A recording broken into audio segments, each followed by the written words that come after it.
What's up, you guys? It's Gabriel, and I haven't done any videos in a while. I was supposed to start my next walkthrough on Sonic 2, but, I'll do that some other time. But I'm going to do something really interesting here. I had just mentioned Sonic, so, yeah, a while back I had finished my walkthrough on Sonic CD, and then my next one is supposed to be Sonic 2, but I haven't gotten to that just yet. And but before that, I'm not just going to be doing walkthroughs. I want to do other types of videos as well. And what I'm going to do starting today is talk about basically, share with you guys my theories on how movies and video games should go. I mean, like, whatever new upcoming project is coming, whether if it's a movie or video game, um, I like to share with you guys about how it should go and what kind of stuff it should include. And some of these things could also be like what ifs of how past films could have gone, or how past games could have gone, or how any future project should go. Now, now, for the Sonic franchise, I'm just going to share something with you guys today about the Sonic movies, and there are these two theories that I've heard for a while now, and maybe tomorrow I'll share with you my predictions for the new Sonic film, Sonic the Hedgehog 3. So, I'm sure some of you may have been aware of this. However, I did not really know this, nor have I ever really paid any attention to it when I saw the first movie, nor did I ever pay attention to it when I saw the second movie. But, the character from the Sonic films, Maddie Wachowski, in case you guys do not know, in fact, this is the first theory I'm going to talk about, and there's another theory I want to talk about afterwards. Basically, so far in the Sonic films, Maddie's clothes seem to have a tendency of representing the next character we'll be seeing in the next film. And before that, possibly the post-credits scene of every film we've seen. Like, now in the first movie, this doesn't happen until Sonic and Tom reach San Francisco and go to Rachel's house. But once they get there, we'll see Maddie wearing a yellow shirt, which looks more like it's orange, which definitely represents Tails, because Tails' fur is more... I mean, some say he's yellow, some say he's orange, maybe a yellowish orange, I don't know. And of course, we saw Tails in the post-credits scene of Sonic 1. And then he gets featured in the second movie, Sonic Movie 2. Now, I can't remember any other color she wore in the first movie, but, obviously, as we all know, Tails wasn't the only one who appeared in Sonic 2. We also saw Knuckles, but we didn't see Maddie or any other character in the first movie wearing a shirt representing Knuckles. In fact, I don't even think I remember.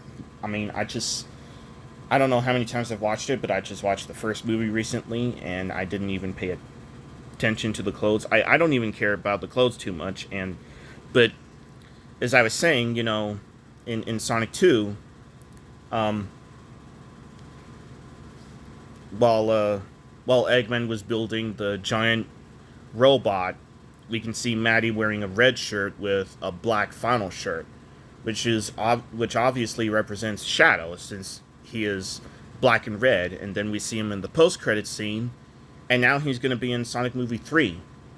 And if you watch the first episode of the Knuckles TV series, and you see Maddie confronting Knuckles for his reckless behavior, you can see her wearing a pink shirt, which most definitely will lead to Amy Rose, because Amy Rose has pink fur. And for a while, I'm sure a lot of you I mean, I'm sure a lot of you are excited about, you know, um, Shadow being in the third movie, but a lot of you will also want to see Amy Rose, maybe possibly Rouge the Bat. And I'm not so sure about Rouge the Bat appearing. And I don't know if, you know, following what Maddie is wearing in every film would be a good idea, because even if we see her wearing colors that represent Sonic characters, you know, it's possible we may not see Amy, but if if her clothes are going to give us a glimpse on who might appear in the next film, then this is a very interesting thing to follow. And another thing I want to talk about too, another theory I want to talk about is um, Shadow being hidden the same amount of years that the Wachowski family has protected Green Hills. Now, as a lot of you may have known after possibly playing Sonic Adventure 2, and of course maybe the spin-off game, Shadow the Hedgehog. Obviously, Shadow the Hedgehog is a 50-year-old experiment done by Eggman's grandfather, Gerald. And, if you guys watch the first Sonic movie and you see Tom and Maddie discussing how excited they are about moving to San Francisco, and they debate if any of them are okay with it, Maddie mentions that there's been a Wachowski protecting Green Hills for 50 years. And,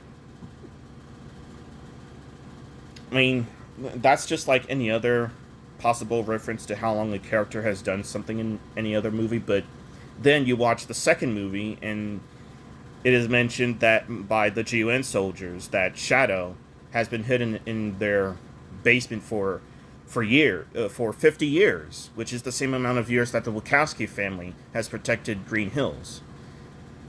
And if you watch the final episode of the Knuckles series, the two announcers at the bowling tournament mentioned that that there was an extraterrestrial at the 1974 tournament, but they do not believe he was red.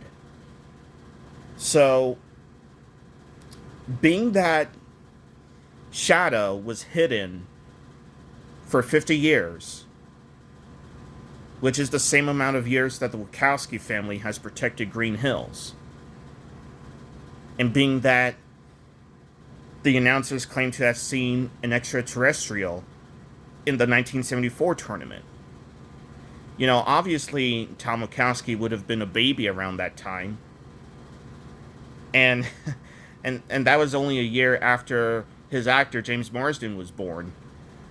And there's definitely a possible chance that Shadow was enjoying life with Maria, similar to how Sonic does with Tom and Maddie and Sonic and Tails. And next thing you know, something just goes wrong when they're watching a bowling tournament, and G.U.N soldiers are trying to hunt down Shadow, and I guess Shadow and Maria hide somewhere, not knowing that there's a baby on a stroller somewhere. He gets scared, and then the baby's father tries to shoot Shadow, but shoots Maria instead as she sacrifices herself for him, which only leaves Shadow angry, and and then he gets hidden, and then his creator Gerald gets found and executed. So I guess, which means there's a possible chance that whoever Tom's father is the one who shot Maria. Although he didn't really mean to, he was just protecting his son, but Shadow is definitely going to be angry about this, and there's a possible chance that he's just going to try to hurt Tom, even though it was his father who did it. And we already know how Shadow is with just people in general ever since Maria's death and Gerald's death.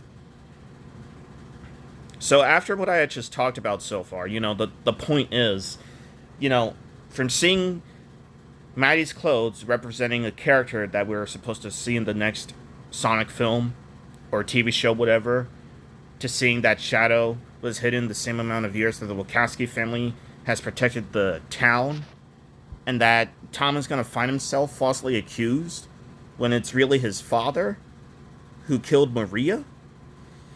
You know, I can't wait to see how Sonic 3 will possibly go. And as a matter of fact, tomorrow I will share with you my prediction on how I think Sonic Movie 3 will go. So, anyway, I hope you guys enjoyed this video, and I guess I'll see you guys next time. Have a good day.